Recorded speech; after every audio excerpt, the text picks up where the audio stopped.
వివరించాలని ఒక వార్త ఉంది. మేనేజ్మెంట్ దందా ఇంజనీరింగ్లో అంటూ ఒక వార్త. సో ఇక్కడ ఇవే జూలైలో స్థానిక సంస్థల ఎన్నికలు చెప్పుకోలేం కదా. జూలైలో స్థానిక ఎన్నికలు అందుకు సిద్ధమవ్వండి, ప్రజలకు అందుబాటులో ఉండండి. నియోజకవర్గ అభివృద్ధికి నిధులు ఇస్తా, పార్టీ కమిటీలన్నీ చురుగ్గా ఉండాలి, ప్రణాళిక ప్రకారం వ్యవహరిస్తే మళ్ళీ అధికారంలోకి. ముఖ్యమంత్రి రేవంత్ రెడ్డి నాగర్ కర్నూలు పార్లమెంటు పరిధిలోని ఎమ్మెల్యేలతో భేటీ. ఇక జూలైలో స్థానిక ఎన్నికలు ఉంటాయని, అందుకు సిద్ధంగా ఉండాలని ఎమ్మెల్యేలకు సీఎం రేవంత్ రెడ్డి సమాచారం ఇచ్చినట్టు తెలుస్తోంది. ఎమ్మెల్యేలు పార్టీ క్యాడర్ ప్రజలకు నిత్యం అందుబాటులో ఉండాలని ఆయన సూచించినట్టు సమాచారం. మంగళవారం సాయంత్రం నాగర్ కర్నూలు ఎంపీ సెగ్మెంట్ పరిధిలోని ఎమ్మెల్యేలతో ఆయన భేటీ అయ్యారు. Achampet MLA Vamsikrishna, Wanaparthy MLA Meghareddy, Kalwakurthy MLA Kasireddy Narayana రెడ్డితో విడివిడిగా మాట్లాడిన సీఎం దాదాపు ఒక్కొక్కరితో 45 నిమిషాల పాటు చర్చలు జరిపారు. అభివృద్ధి సంక్షేమ పథకాలు, పార్టీ ఎమ్మెల్యేల పనితీరుపై సమీక్షించారు. ఈ సందర్భంగా మాట్లాడిన సీఎం నియోజకవర్గాల అభివృద్ధికి నిధులు కేటాయించడానికి ప్రభుత్వం సిద్ధంగా ఉందని వివరించారు. ఎన్నికల్లో ఇచ్చిన ప్రధానమైన హామీల్ని పూర్తి చేసేందుకు నిధులు కేటాయిస్తున్నామన్నారు. రాబోయే మూడున్నర ఏళ్లు అత్యంత ముఖ్యమని సూచించారు. ప్రణాళిక ప్రకారం వ్యవహరిస్తే మరోసారి గెలవడం సులభతరం అవుతుందంటూ వివరించారు. ప్రజలు ఏమనుకుంటున్నారు, ప్రభుత్వ పథకాల అమలు, ప్రజల నుంచి వస్తున్న ఫీడ్బ్యాక్ తదితర అంశాలపై సీఎం చర్చించారు.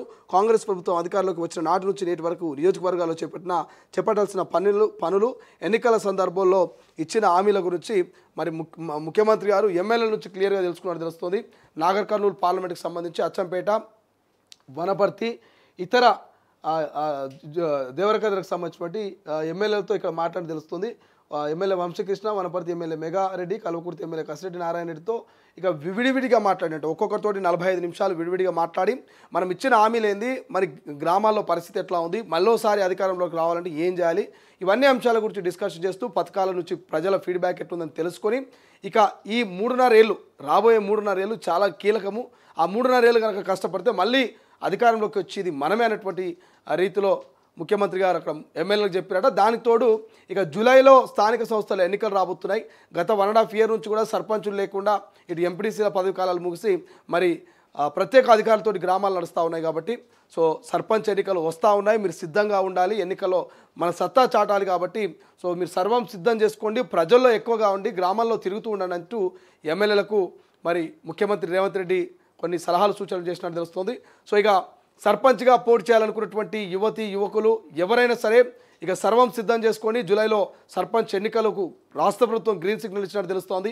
ముఖ్యమంత్రి క్లియర్గా చెప్తా ఉన్నాడు. కాబట్టి జూలైలో సర్పంచ్ ఎన్నికలు ఖచ్చితంగా ఉంటాయి.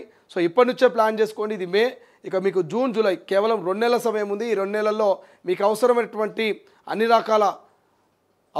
రకాలుగా ఉన్నటువంటి నిధులను సమకూర్చుకునే ప్రయత్నం చేయండి.